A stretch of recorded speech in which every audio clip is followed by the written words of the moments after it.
Saudara-saudara hadirin yang berbahagia, salah satu nikmat yang diberikan Allah kepada kita di dalam kehidupan ini ialah bahwa Allah Subhanahu wa ta'ala telah menciptakan segala sesuatu serba berpasang-pasangan.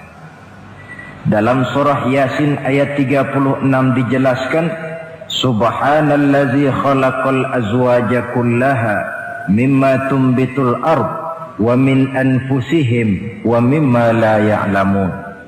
Maha suci Allah yang telah menciptakan segala sesuatu itu serba berpasang-pasangan, dari apa yang tumbuh di permukaan bumi, apa yang ada di dalam diri mereka sendiri, dan apa-apa yang mereka tidak mengetahuinya. Demikianlah kita lihat siang berhadapan dengan malam, benar berhadapan dengan salah, dan laki-laki berhadapan dengan perempuan. Setelah Allah menciptakan segala sesuatu itu serba berpasang-pasangan, maka Allah menetapkan aturan permainan yang mengatur seluruh kehidupan makhluk yang serba berpasang-pasangan itu.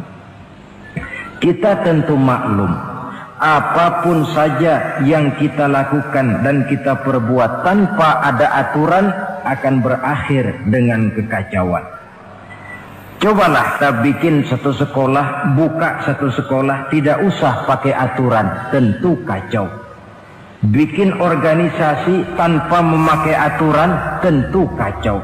Demikian daripada kehidupan ini, kalau tanpa ada aturan, tentu kekacauan yang akan timbul. Allah pencipta manusia. Allah tahu benar kemampuan maksimal manusia. Oleh sebab itu, aturan permainan yang diturunkan Allah tentu sesuai benar untuk manusia. Satu contoh kecil, pabrik mobil di Jerman bikin mobil namanya Mercy. Seiring dengan itu, dia keluarkan buku petunjuknya. Mobil ini namanya Mercy, kecepatan maksimal sekian ratus kilometer per jam, daya angkut maksimal sekian ratus kilogram. Kalau rusak memperbaikinya begini, onderdilnya pun ini. Karena pabriknya yang membuat mobil, lalu pabriknya pula yang mengeluarkan buku petunjuk, sudah tentu buku petunjuk itu sesuai benar dengan mobilnya. Dan tidak bisa kita punya mobil Mercy rusak, lalu kita perbaiki dengan menggunakan buku petunjuk yang dikeluarkan oleh pabrik mobil Toyota misalnya. Jelas mobil bukan tambah baik, malah makin hancur tidak karu-karuan. Kalau manusia menginginkan satu hidup yang baik, tidak ada pilihan lain, dia harus memakai aturan yang diturunkan oleh yang bikin manusia. Dan aturan itu telah turun dalam bentuk agama Islam yang kita cintai ini. Manusia laki-laki dihiasi dengan perasaan senang cinta kepada perempuan. Itu biasa, normal, wajar. Tapi lalu Allah menurunkan aturan permainan yang kalau peraturan ini dilanggar akan membawa kerugian bagi manusia sendiri. Bahwa laki-laki senang sama perempuan itu normal. Agama membuat aturan silahkan senang, tetapi lewat satu pintu yang disebut nikah. Kalau peraturan ini diabaikan, yang rugi tentu manusia sendiri.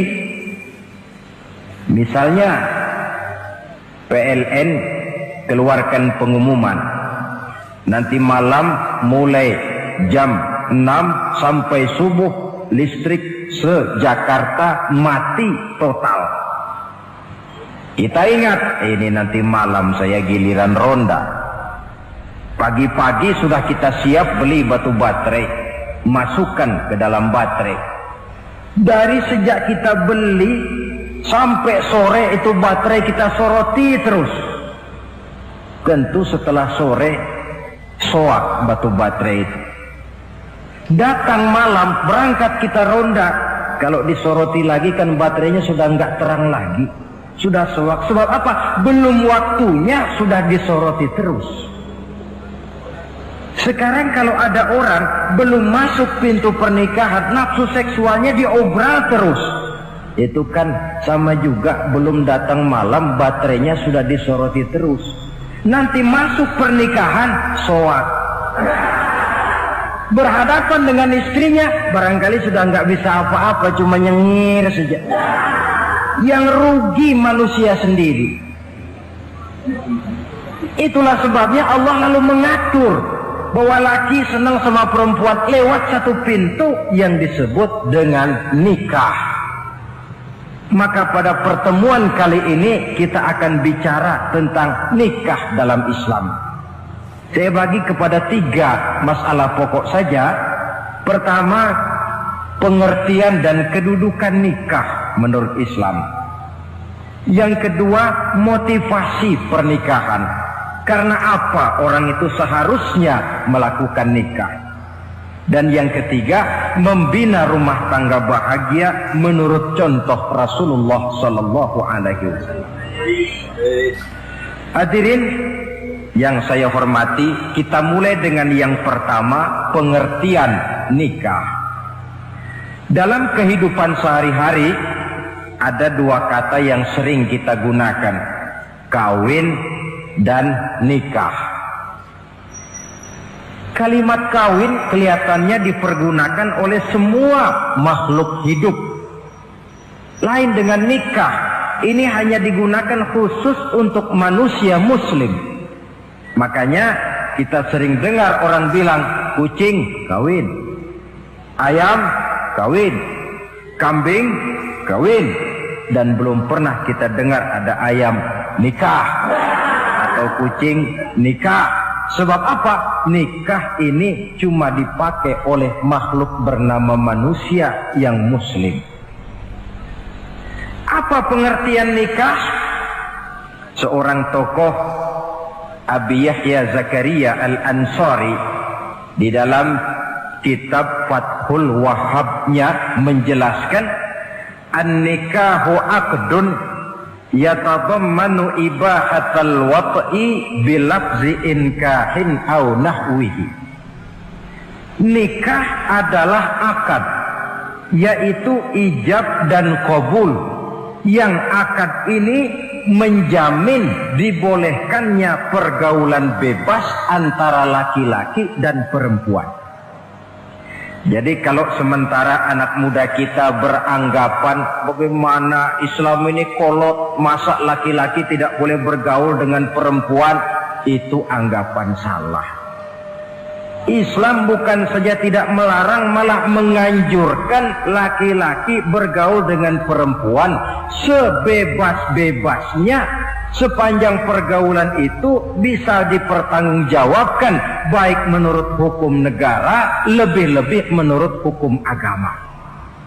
Coba orang kalau sudah akad, sudah ijab qabul, ada saksi, ada wali, selesai itu dia masuk ke dalam kamar berdua, bergaul di situ sebebas-bebasnya, itu saya kira 100% halal. Tidak perlu lagi orang curiga, tidak perlu lagi sembunyi-sembunyi. Kenapa? Ini bentuk pergaulan yang bisa dipertanggungjawabkan.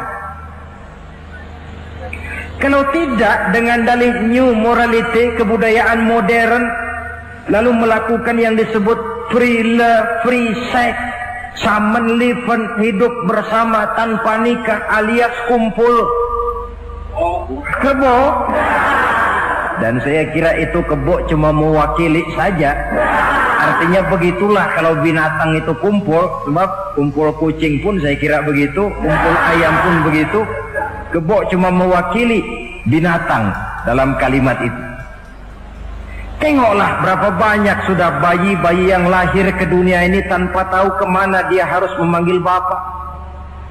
Berapa banyak gadis-gadis bergelimpangan jadi korban dari orang-orang yang tidak bertanggung jawab. Itu semua merupakan ironi. Maka menjauhkan manusia dari aturan agama pada hakikatnya sama dengan usaha membinatangkan manusia. Bahkan kalau manusia sudah jauh dari aturan agama, sanggup berbuat lebih buas daripada binatang. Kita tahu yang namanya bajing itu makanannya cuma kelapa. Tapi bajingan itu bukan cuma kelapa, kabel telepon doyan kok bajingan itu. Jauh lebih buas daripada yang namanya binatang. Maka agama ini mengatur agar manusia sebagai makhluk yang mulia hidup secara mulia. Jangan manusia kita ini, binatang saja. Kalau saudara ada yang punya kucing di rumah,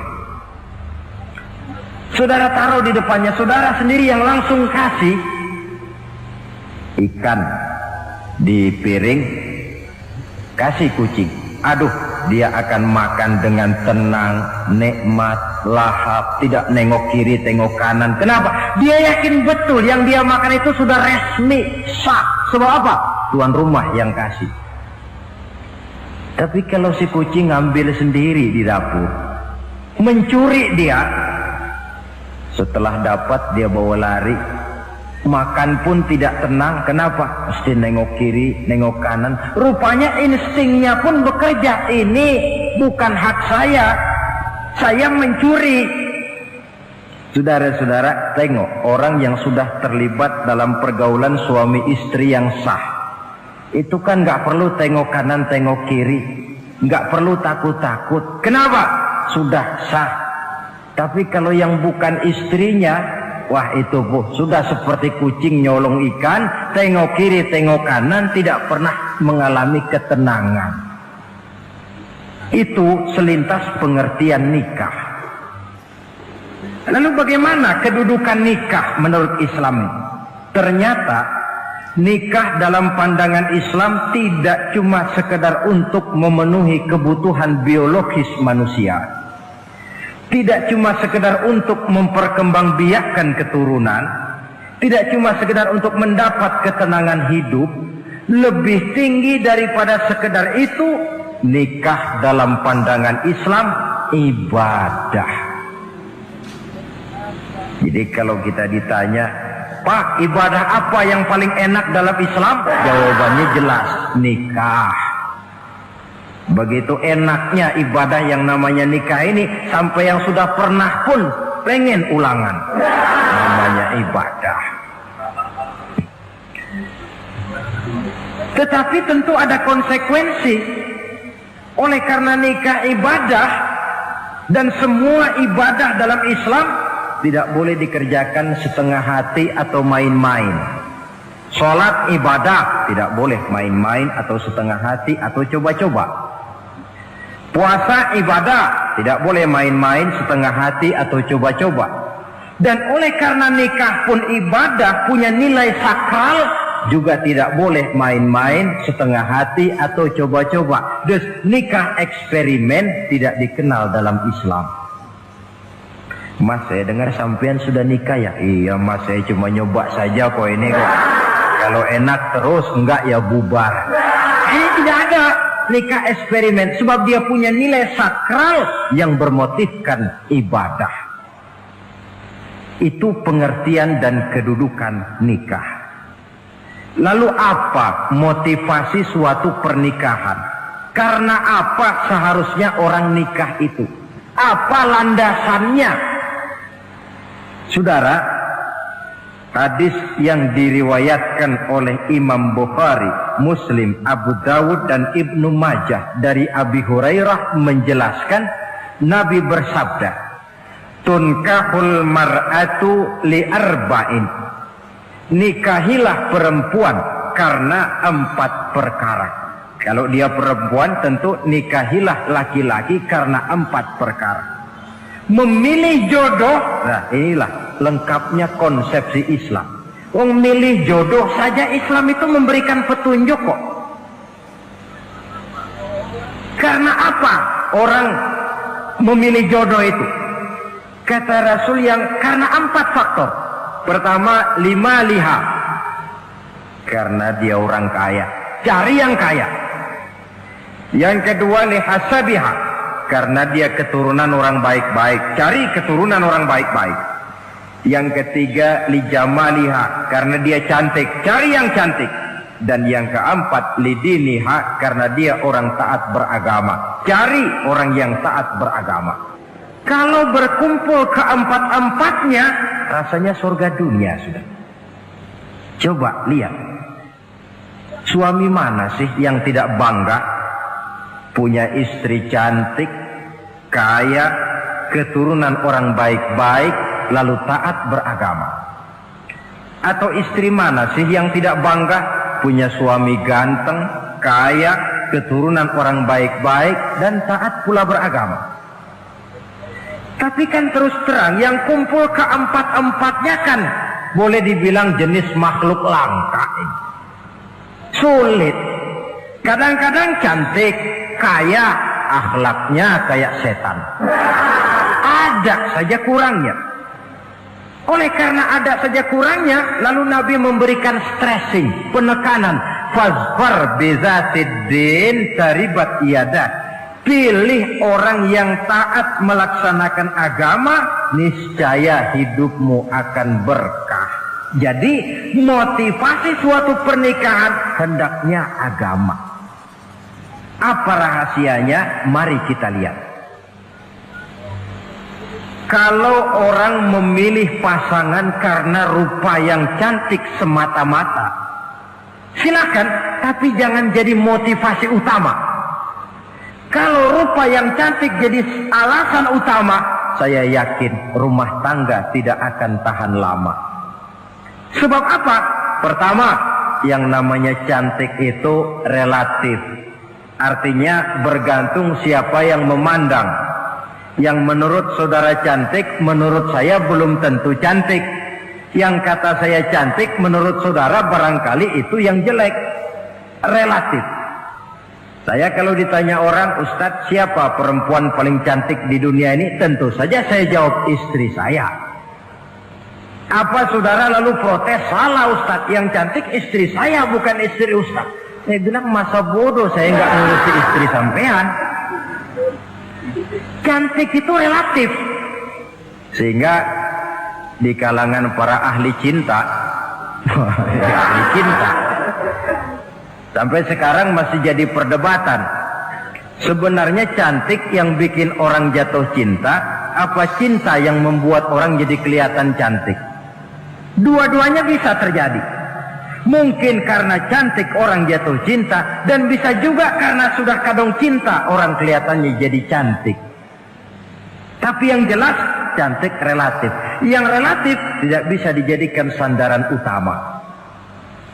Yang kedua, yang namanya cantik itu temporer, artinya berubah oleh pergeseran masa dan pertukaran waktu. Sekarang dia cantik, of course, sedang sweet 17-an, sedang honeymoon, sedang bulan madu, sedang pengantin baru, tentu saja cantik. Punya dia anak satu, kecantikan mulai menurun. Punya dia anak dua, kulit mulai keriput. Punya dia anak tiga, apalagi tak pandai bersolek, sudahlah onderdir mulai pada copot.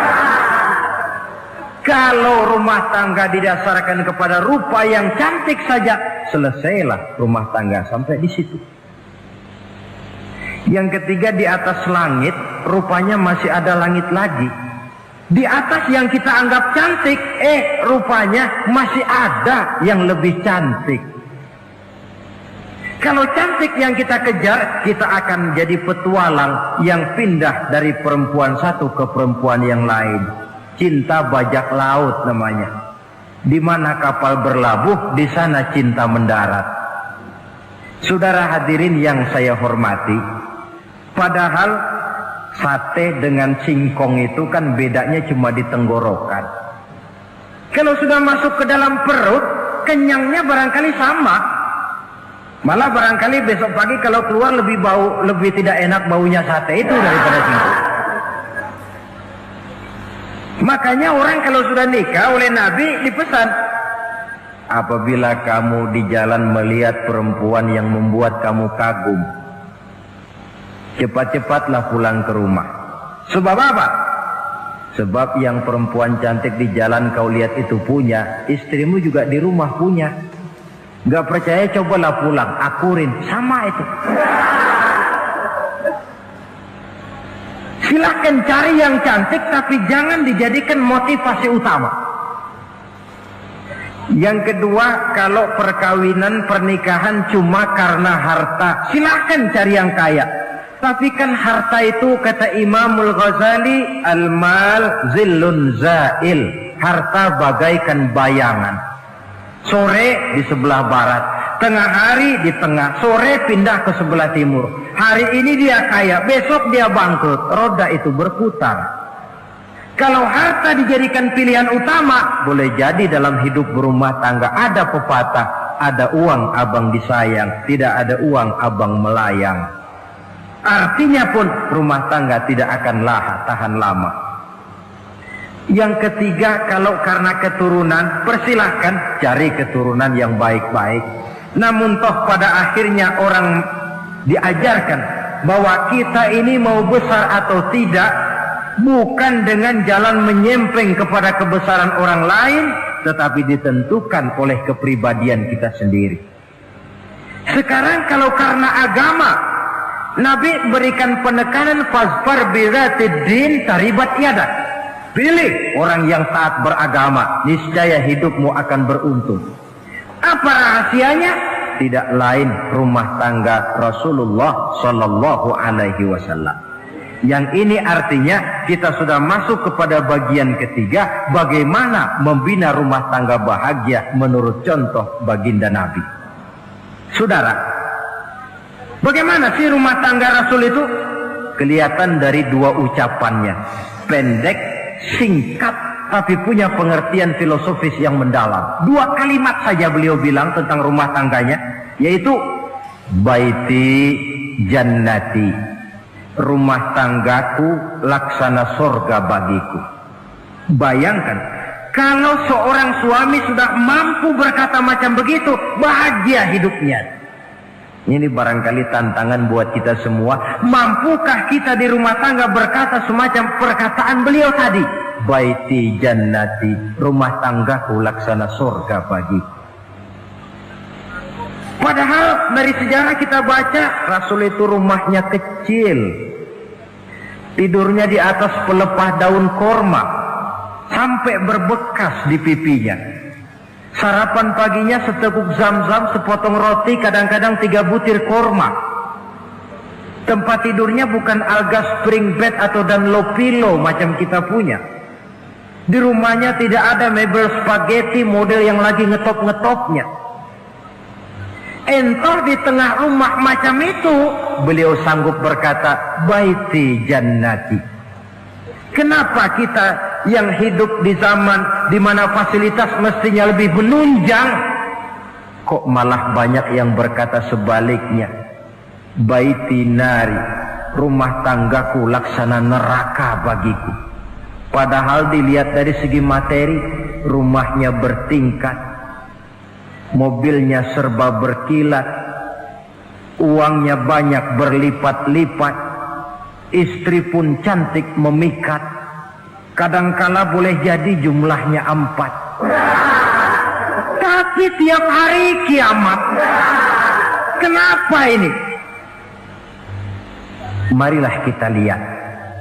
Ternyata rumah tangga Rasul itu motivasinya tidak lain agama. Agama menuntun suami dan istri masing-masing untuk tahu kewajiban dan tahu haknya. Kalau kewajiban sudah dilaksanakan, lalu hak diberikan, akan timbul pengertian, understanding. Kalau sudah ada saling pengertian, akan timbul ketenangan, feeling of security.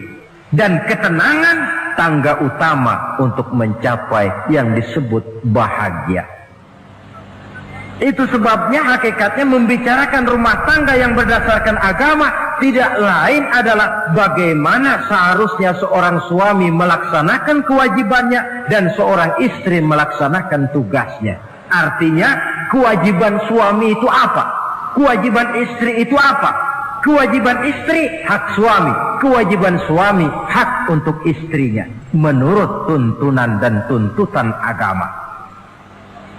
Saudara hadirin, menurut hadis riwayat Abu Dawud dari Muawiyah bin Haidah, satu hari Rasul ditanya, "Ya Rasul, apa sih hak istri-istri kami ini? Artinya kewajiban kami sebagai suami ini apa?" Rasul menjawab, pertama, antat'amaha iza ta'imta, kau beri istrimu makan sebagaimana engkau makan. Saudara hadirin,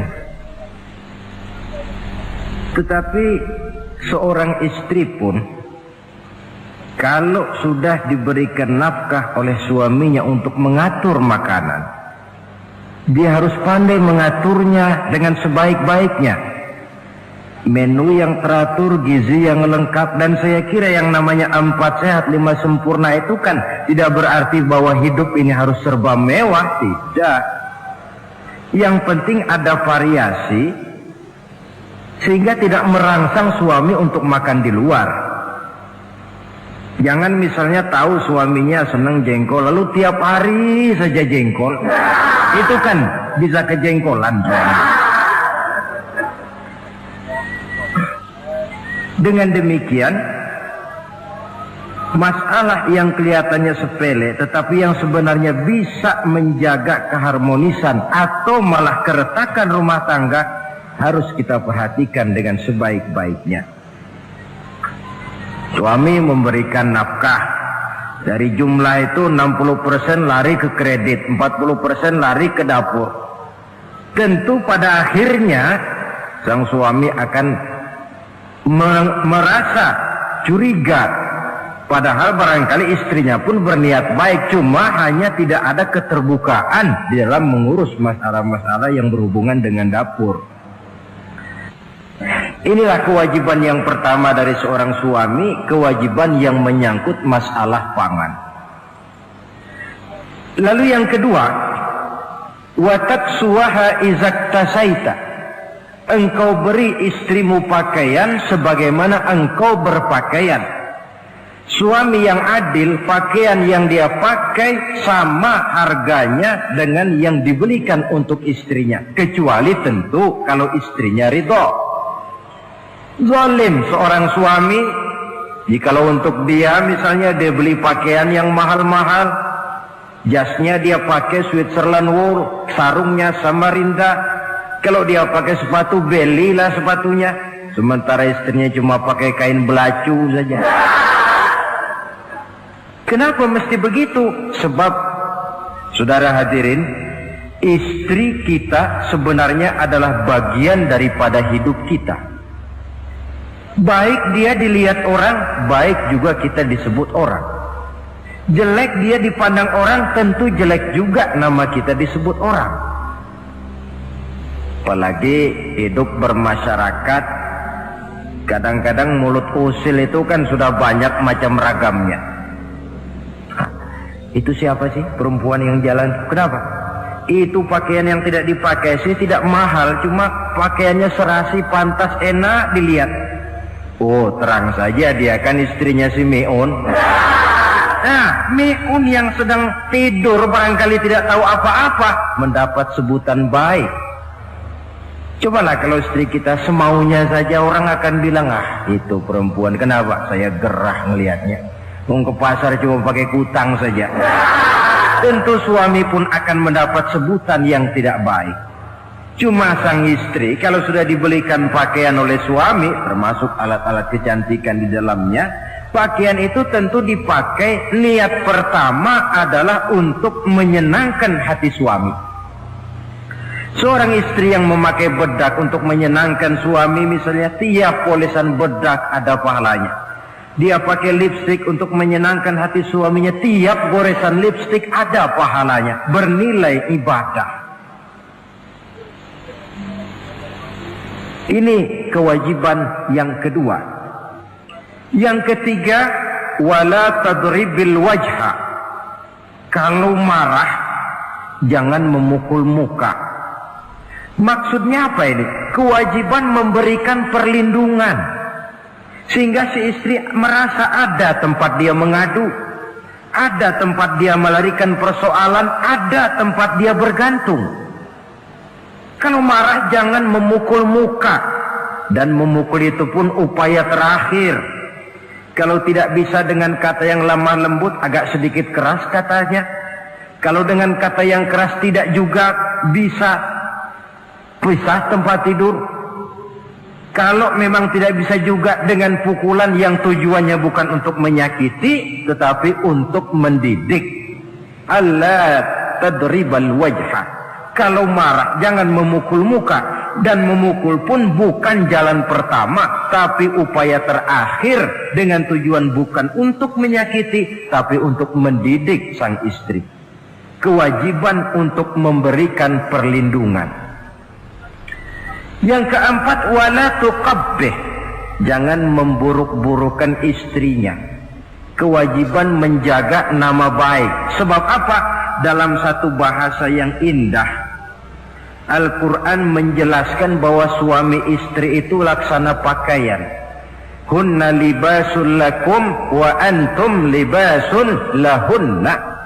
Istri pakaian untuk suami, suami pakaian untuk istri. Lihatlah alangkah indah gaya bahasa Al-Quran ini. Diibaratkannya suami istri seperti pakaian. Apa fungsi pakaian? Pertama, pakaian itu kan jadi kebanggaan. Saya bangga memakai baju seperti ini, saudara bangga memakai baju yang saudara pakai. Artinya seorang suami harus berusaha menjadi suami kebanggaan istri, dan seorang istri pun harus berusaha menjadi istri yang dibanggakan oleh suaminya. Jangan yang malah kemudian disesali.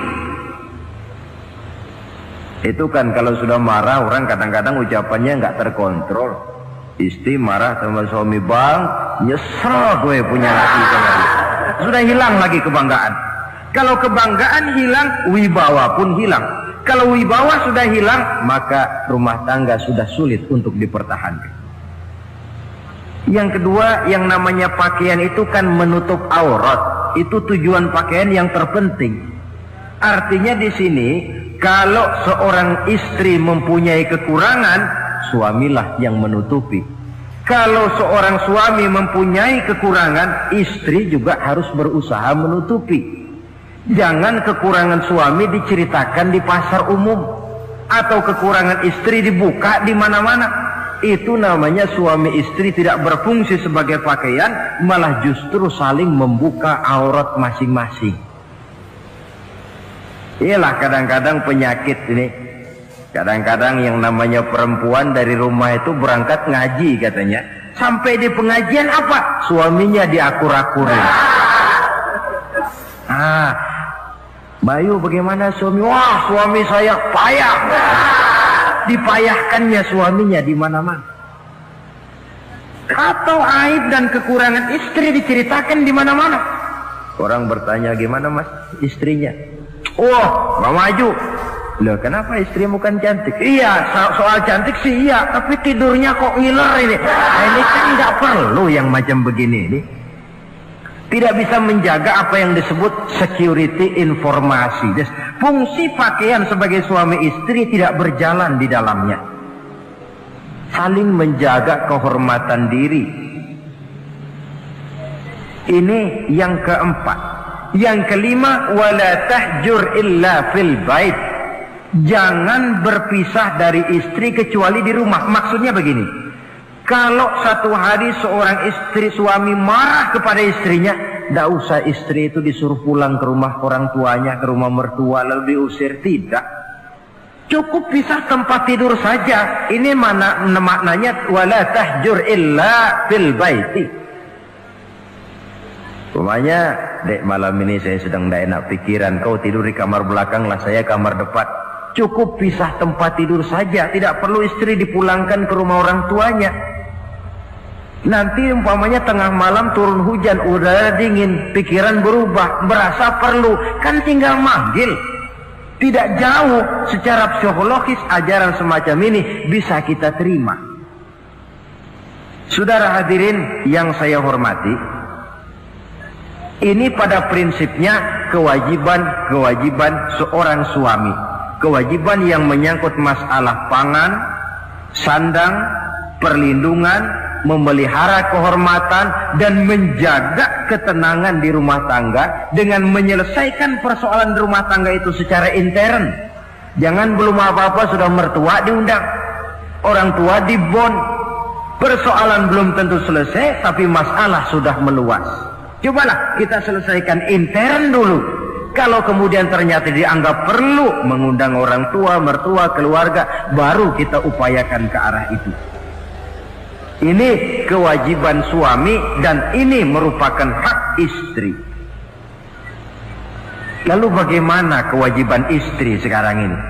Istri kewajibannya merupakan hak untuk suami. Saudara, dari hadis yang diriwayatkan Imam Ibnu Majah dari Ali bin Yazid dari Abi Umamah, Nabi bersabda, "Mastafadal mu'minu ba'da taqwallahi azza wa jalla khairan lahu min zaujatin salihah."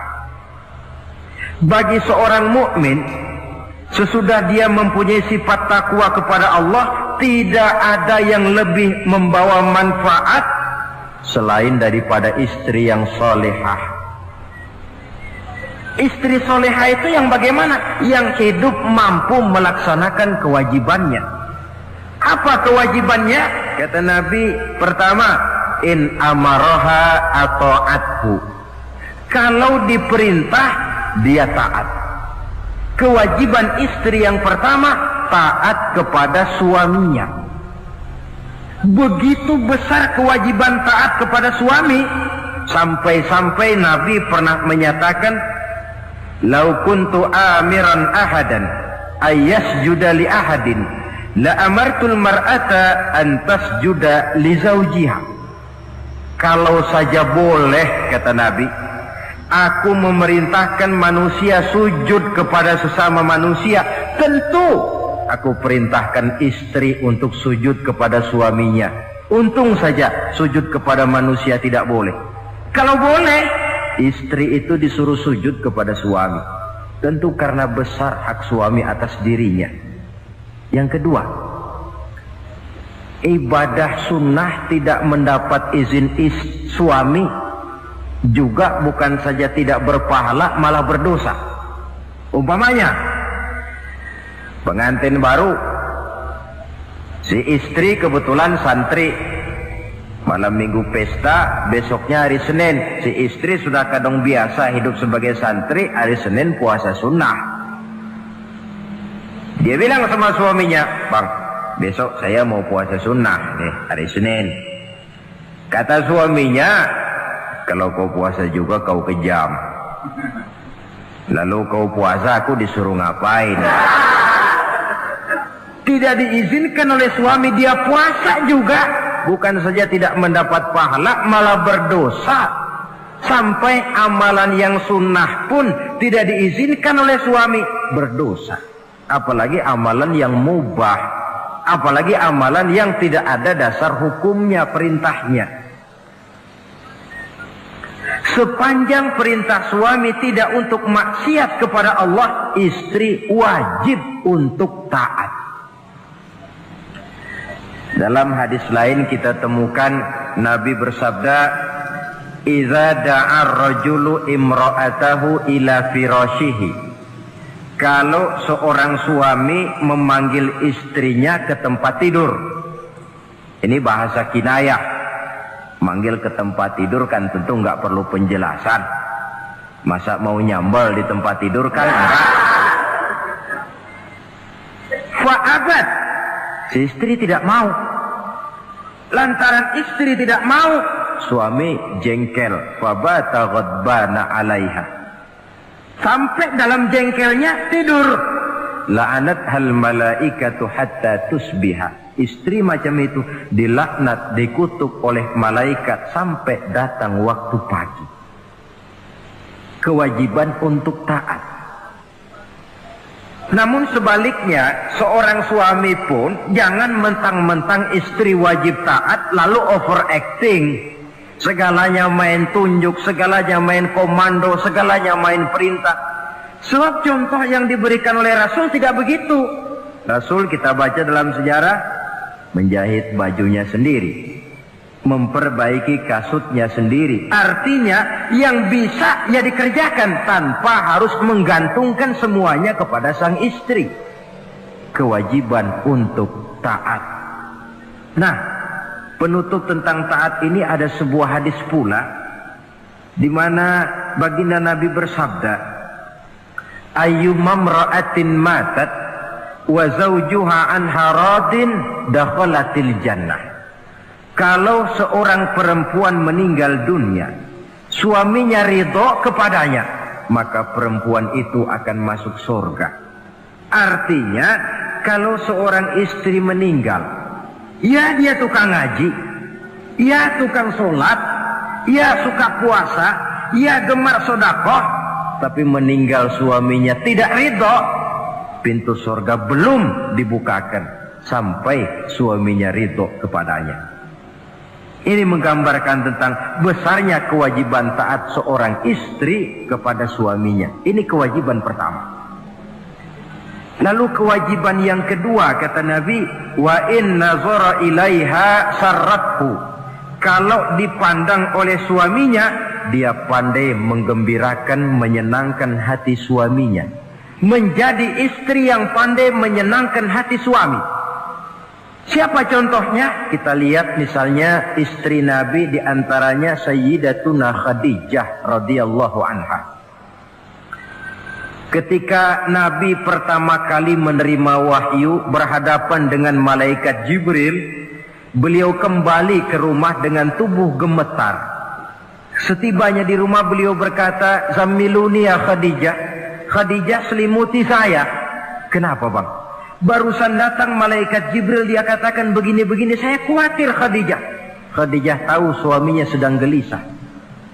Sebagai istri yang bijak beliau tampil, apa katanya? Kalla ma yukhzikallahu abada. Tidak apa-apa bang, jangan khawatir, Allah tidak akan menyusahkan abang buat selamanya. Ini istri yang pandai menyenangkan hati suami. Suami pulang dagang dari pasar, rugi. Istri tampil. Itulah bang, romantikanya dagang. Masa selamanya saja, untung sekali-sekali lah rugi. Si suami kan tidak terlalu pusing kepalanya.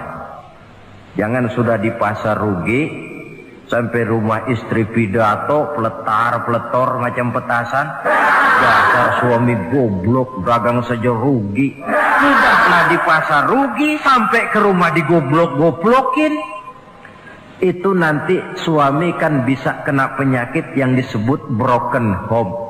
Penyakit nggak betah di rumah. Seorang istri kalau suami sudah kena penyakit tidak betah di rumah, itu mesti siap-siap mental untuk dimadu.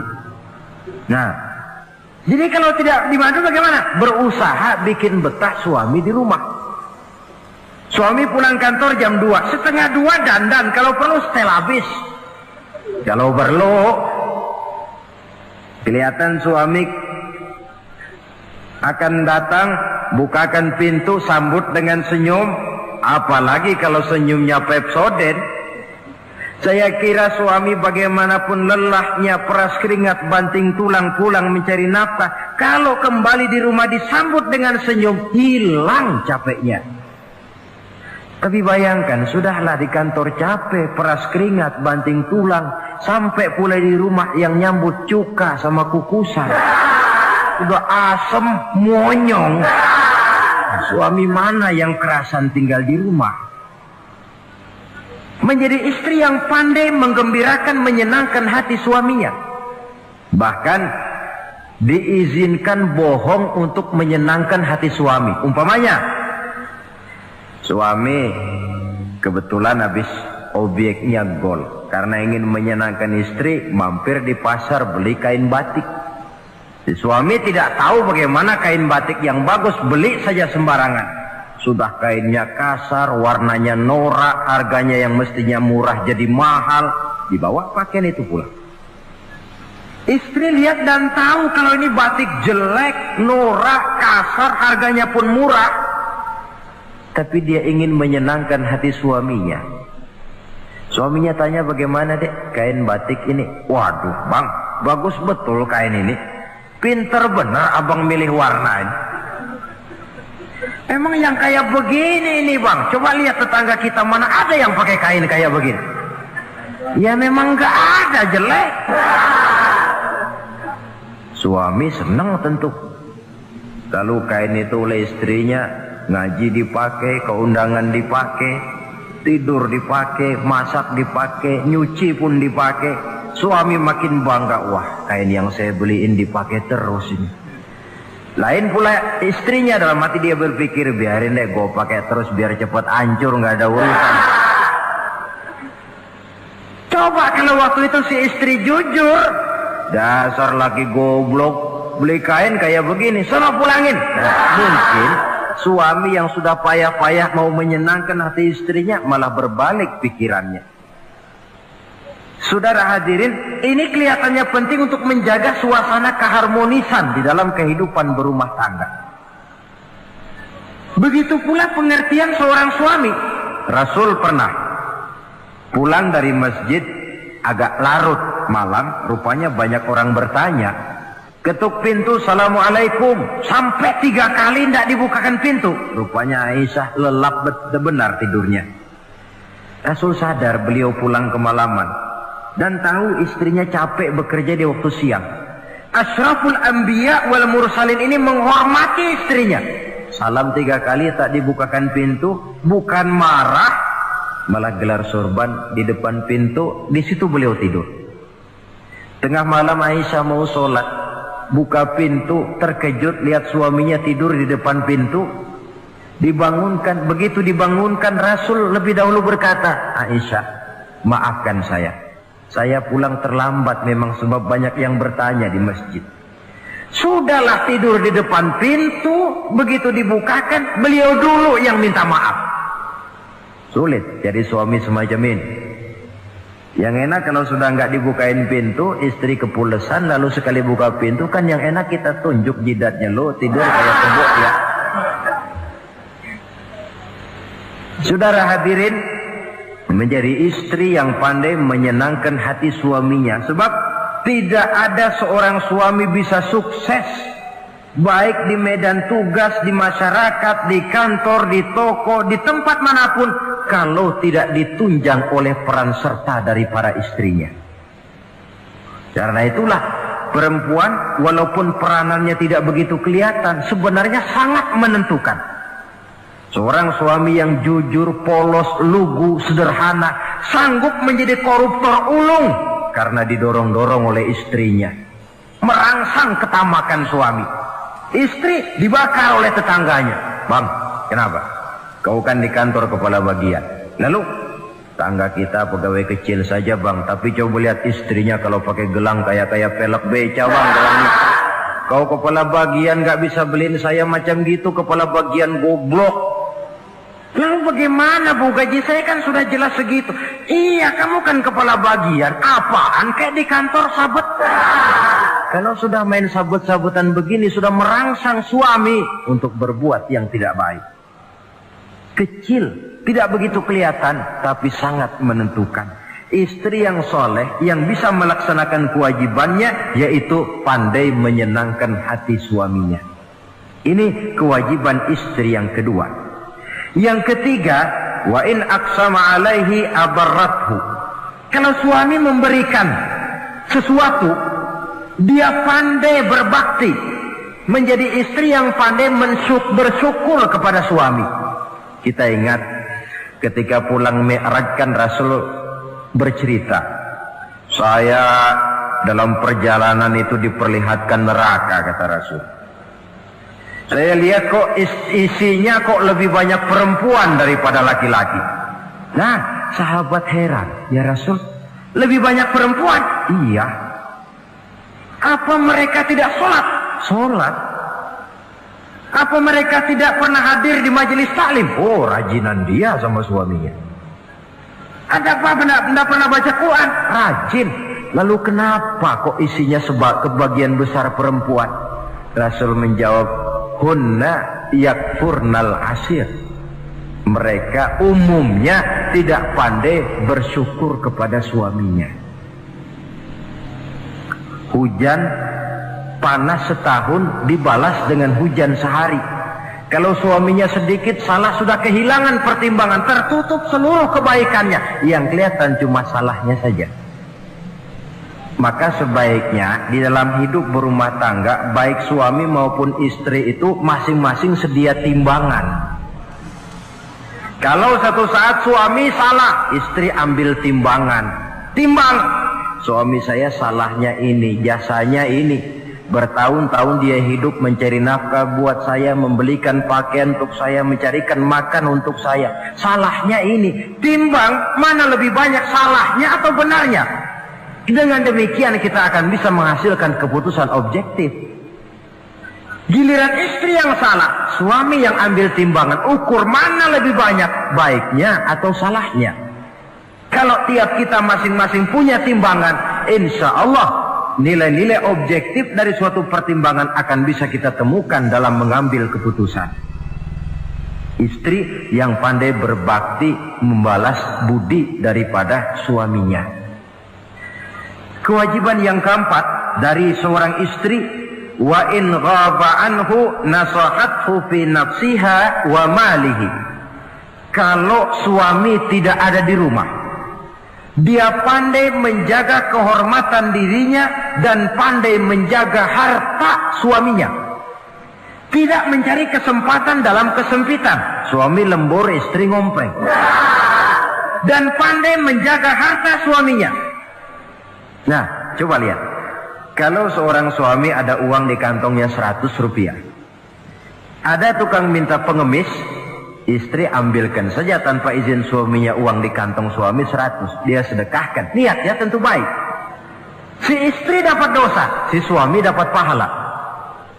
Perbuatan sedekahnya itu betul, tapi mengambil uang tanpa izin suami itu yang salah. Dan ternyata salah itu lebih besar daripada pahala yang dia lakukan lantaran bersedekah itu.